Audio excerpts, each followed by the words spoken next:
हम आज साइंस के क्लास में आज क्लास 8 के सब्जेक्ट उसमें हम माइक्रो ऑर्गेनिज्म पर डिस्कस करेंगे। इसमें टॉपिक जो है हमारा friend and foe. Friend means मित्र और फो मीन्स दुश्मन। तो ये कैसे माइक्रो ऑर्गेनिज्म हमारे लिए मित्र है और दुश्मन है, इस पे हम चर्चा करेंगे। तो इनमें कुछ की वर्ड है, इसको हम समझेंगे। जैसे एल्गी है, एंटीबायोटिक्स है, एंटीबॉडीज है, बैक्टीरिया है, कैरियर है, कम्युनिकेबल डिसीजेज है, फर्मेंटेशन है, फंगी है, लैक्टोबैसिस है, माइक्रो ऑर्गेनिज्म है, नाइट्रोजन साइकिल है, नाइट्रोजन फिक्सेशन है, पॉस्चराइजेशन है, पैथोगोन है, प्रिजर्वेशन है, पैथोगोन है, प्रोटोजोमा है, रेइजोबियम है, वैक्सीन है और वायरस है। इसमें कुछ जो मेन है, जैसे फर्मेंटेशन में हो गया, फर्मेंटेशन मतलब किण्वन हो गया, जैसे उसका हम स्वरूप चेंज कर दें, जैसे दूध से दही बन जाता है तो वो फर्मेंटेशन हो गया। लैक्टो बैसिलियस हो गया, तो ये क्या होता है, आहार पूरक होता है। ये जैसे इससे B12 या विटामिन के, ये इससे फॉर्मेशन होता है। पाश्चराइजेशन में जैसे तरल पदार्थ को हम परिवर्तित कर देते उसको चेंज करने से रोकते हैं, वो उसमें पाश्चराइजेशन होता है। पैथोगोन हो गया, पैथोगोन मीन्स ये रोगाणु हो गए। फिर ये जैसे प्रोटोजोआ हो गया, तो ये परजीवी एक तरह का होता है। राइजोबियम हो गया, ये क्या होता है कि गांठ टाइप का जीवाणु होता है, जैसे फली वगैरह होता है उसमें ये पाया जाता है। वैक्सीन तो हम लोग जानते हैं, वायरस जैसे अभी वायरस फैला था कोरोना का, वही वायरस है। अब वैक्सीनेशन हम करते हैं, उस वायरस को किल करने के लिए वैक्सीनेशन करते हैं। इनमें जो मेन टॉपिक आज है वो माइक्रो ऑर्गेनिज्म है। उसको हम समझने के लिए कुछ जल्दी से कुछ टॉपिक समझ लेते हैं। कॉमनली माइक्रो ऑर्गेनिज्म हमारे चारों तरफ फैले होते हैं। ये जैसे रेनी सीजन में ज़्यादा फैलते हैं, जैसे कभी कभी हमें देखा होगा कि दांत खाज हो जाता है, ये भी एक तरह का माइक्रोब्स हैं। हमने देखा होगा कि मॉइस्चर में जब ब्रेड या उसमें फंगस लग जाते हैं, हरे रंग का या वाइट कलर का, अगर ऊपर से जम जाता है तो वो भी एक तरह से माइक्रोब्स ही है। इन माइक्रोब्स को अगर कुछ छोटे छोटे जो माइक्रोब्स है तो उनको देखने के लिए हमें माइक्रोस्कोप्स या मैग्नीफाइंग ग्लास की हेल्प लेनी पड़ती है, तभी हम इनको देख सकते हैं। ये नंगी आंखों से बहुत सारी चीज़ों में नहीं दिखते, जैसे कि बैक्टीरिया, फंगी, प्रोटोजोआ या एल्गी। जैसे बहुत सारे तालाबों में हमने देखा होगा कि एल्गी जमा हो जाते हैं हरे हरे, वो भी एक तरह के माइक्रो ऑर्गेनिज्म हैं। जैसे अमीबा हो गया, पेरेंशियम हो गया, इस तरह के बैक्टीरिया हो गया, ये भी हमारे माइक्रोऑर्गेनिज्म है। Where do microorganism live? ये माइक्रो ऑर्गेनिज्म कहाँ रहते हैं? तो माइक्रो ऑर्गेनिज्म में भी सिंगल कॉल्ड लाइक बैक्टीरिया, जैसे कुछ एल्गी हो गए, प्रोटोजोआ हो गए, ये सब फंगी हो गए, ये सब माइक्रो ऑर्गेनिज्म हैं। और माइक्रो ऑर्गेनिज्म और ये हमसे कैसे रिलेटेड हैं उसको समझेंगे। बहुत सारे ऑर्गेनिज्म हमें बहुत ही नुकसान देते हैं, जैसे हमें बहुत सारे माइक्रो ऑर्गेनिज्म की वजह से हमें दांत खाज, खुजली या फिर कुछ डाइजेशन से रिलेटेड प्रॉब्लम हो जाती है। ये कुछ जो माइक्रो फ्रेंडली माइक्रो ऑर्गेनिज्म हैं, वो जैसे ब्रेड हो गया, कर्ड हो गया या केक बनाने में भी यूज होते हैं। इसकी वजह से वो उसका ब्रेड का या केक का फॉर्मेशन होता है।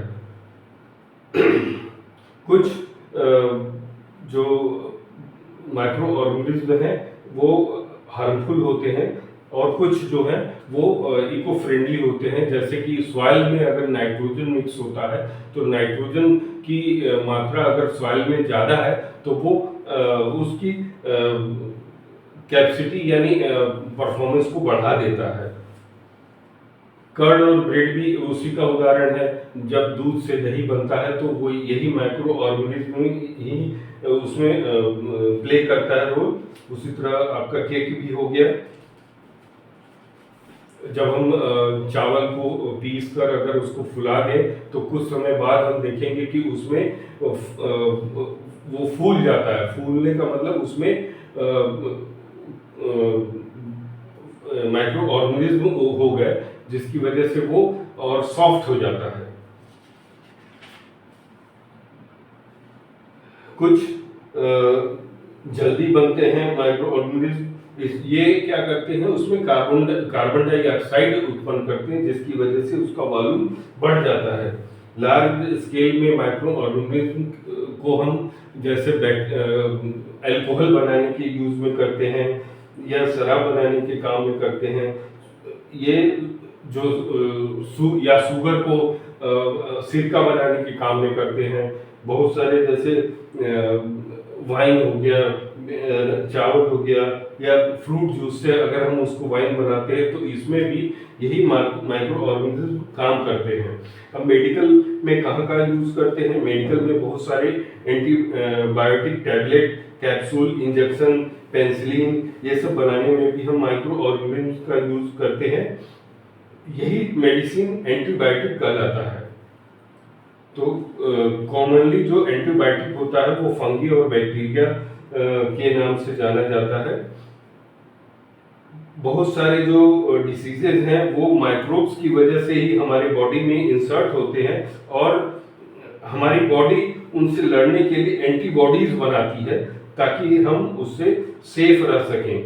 कुछ बैक्टीरिया जो है वो सॉइल में जैसे नाइट्रोजन के को इंक्रीज भी करते हैं, तो इसको बायोलॉजिकल नाइट्रोजन फिक्सर भी कहा जाता है। बहुत सारे नाइट्रोजन जो हैं वो ऑर्गेनिज्म जो हैं वो एनवायरनमेंट को भी क्लीन करते हैं। इसको समझने के लिए अगर हम दो बीकर ले, एक में हम अगर मिट्टी ले, एक पॉट में एक बीकर में मिट्टी ले और एक में हम खराब प्लास्टिक्स रखें, तो हम देखेंगे कि मिट्टी में कुछ नाइट्रोजन वगैरह की वजह से उसमें कुछ ग्रो हो जाता है, कुछ छोटे छोटे प्लांट हो जाएंगे। लेकिन जो दूसरे बीकर में प्लास्टिक के कण रहते हैं या सामान, उसमें कोई ग्रो नहीं होता है। तो इसी तरह हम देखते हैं कि कुछ माइक्रो ऑर्गेनिज्म जो है हमारे बॉडी को भी हार्मफुल पहुंचाते हैं या फिर जानवरों के लिए भी हार्म पैदा करते हैं। कुछ जो माइक्रो ऑर्गेनिज्म है वो ह्यूमन को पानी के द्वारा या खाने के द्वारा या फिर हवा के द्वारा या फिर किसी इंसेक्ट के द्वारा जैसे मच्छर के द्वारा या मक्खी के द्वारा ये भी ट्रांसफर होते हैं, जिससे कि हमारी बॉडी हार्मफुल हो जाती में बीमारी डिसीजेस आ जाते हैं। इस तरह के चीज़ों को हम कम्युनिकेबल डिसीज कहते हैं। तो ये सब कुछ इंसेक्ट या एनिमल के कारण भी कैरी हो सकते हैं। कुछ जो मॉस्किटो होते हैं वो हमने देखा होगा कि कूलर में पानी पड़ा होता है काफ़ी दिन से, तो उसमें बैक्टीरिया पैदा हो जाते हैं। वो मॉस्किटो के थ्रू एक दूसरे जगह से ट्रांसफ़र हो जाते हैं। तो इनको अवॉइड करने के लिए हम उसको हमें समय समय पे साफ करना चाहिए, नहीं तो उससे मलेरिया, टाइफाइड जैसे बीमारी हो जाते हैं। कुछ ह्यूमन डिसीजेज जो होते हैं, TB, chicken pox, polio, typhoid, hepatitis B, malaria, ये सब हैं। अब कुछ प्लांट में भी डिसीजेज हो जाते हैं, जैसे गेहूं में रस्ट आ जाता है या ओकारा हो जाता है, फूड पॉइजनिंग हो जाता है। जैसे हमने देखा कि काफ़ी दिनों से रखा हुआ खाना अगर हम खा लेते हैं तो फूड पॉइजनिंग हो जाता है। फूड को भी प्रिजर्व रखने के लिए हम माइक्रो ऑर्गेनिज्म का यूज़ करते हैं, प्रिजर्वेटिव करते हैं। जैसे जैम वगैरह को, च्यवनप्राश वगैरह को काफ़ी समय, लंबे समय तक रखने के लिए हम केमिकल का यूज़ करते हैं, वो प्रिजर्वेटिव के नाम से जानते हैं। इनको प्रिजर्वेशन के लिए हम कॉमन साल्ट हो गया, शुगर हो गया, विनेगर हो गया, या हीट एंड कोल्ड ट्रीटमेंट करते हैं, जिससे कि हम उसको लंबे समय तक स्टोरेज और पैकिंग करके रख सकते हैं। अब इसमें एक मेनली कॉमन टर्म आ गया नाइट्रोजन फिक्सेशन या नाइट्रोजन साइकिल। उसको समझने, देखिए नाइट्रोजन आपस में बहुत ही अच्छी तरह से बॉन्डिंग किए रहते हैं। इसको समझने के लिए एटमॉस्फेयर में नाइट्रोजन काफ़ी मात्रा में, करीब 70% तक फैला रहता है। इसको स्प्रेड करने के लिए हम लाइटनिंग करते हैं। लाइटनिंग मतलब एनर्जी का इंक्रीज करते हैं। फिर इसको बायोलॉजिकल नाइट्रोजन फिक्सर करते हैं। उसके बाद बायोलॉजिकल नाइट्रोजन फिक्सर के बाद नाइट्रोजन को कन्वर्ट करते हैं बैक्टीरिया के थ्रू, तो ये नाइट्रोजनियस कंपाउंड हो जाता है। अब इस नाइट्रोजन कंपाउंड को सॉइल में मिक्स करते हैं। सॉइल मिक्स जो है वो प्लांट या पौधों से होकर हमारे ह्यूमन या एनिमल में चला जाता है। अब ह्यूमन या एनिमल से ये जब ज्यादा हो जाते हैं तो या एक्सक्रीशन करता है या उससे पौधे मर जाते हैं, डेथ हो जाता है। फिर ये सॉइल में मिक्स होता है तो नाइट्रोजन फिर बैक्टीरिया के रूप में फॉर्म होता है और गैसेस नाइट्रोजन के रूप में आता है, और फिर ये साइकिल होकर एटमॉस्फेरिक नाइट्रोजन के रूप में कन्वर्ट होता है। तो ये साइकिल नाइट्रोजन साइकिल कहलाती है। तो नाइट्रोजन ऑक्सीजन, जैसे कि हम जानते हैं कि हमारे हमें लिविंग के लिए काफ़ी महत्वपूर्ण है।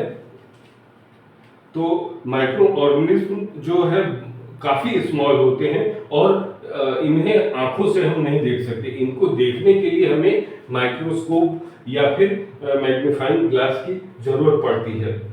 इस सभी तरह के ये माइक्रो ऑर्गेनिज्म हमारे एनवायरनमेंट में पाए जाते हैं। ये एयर में, वाटर में या बॉडी, प्लांट के बॉडीज से या एनिमल से हम ट्रांसफर हो सकते हैं। ये यूनि सेलुलर भी हो सकते हैं या मल्टी सेलुलर भी हो सकते हैं। माइक्रो ऑर्गेनिज्म में बैक्टीरिया, फंगी, प्रोटोजोआ सम और या एल्गी या वायरस हो सकते हैं, जो ये माइक्रोब्स के कारण ही होते हैं। वायरस भी बहुत फॉर्म में होते हैं जो माइक्रो ऑर्गेनिज्म से फॉर्मेशन होते हैं। कुछ माइक्रो ऑर्गेनिज्म जो कमर्शियल प्रोडक्शन के लिए काफ़ी लाभदायक होते हैं, जैसे मेडिसिन बनाने में या एल्कोहल बनाने में होते हैं। कुछ प्रोटोजोआज सीरियस डिसीजेस के लिए उत्तरदायी होते हैं, जैसे डिसेंट्री हो गया, दस्त हो गया या मलेरिया हो गया। कुछ माइक्रो ऑर्गेनिज्म खाने में पॉइजनिंग का भी काम कर सकते हैं। अगर काफ़ी समय तक उसे रखा जाए तो ये पॉइजनिंग का भी काम करते हैं।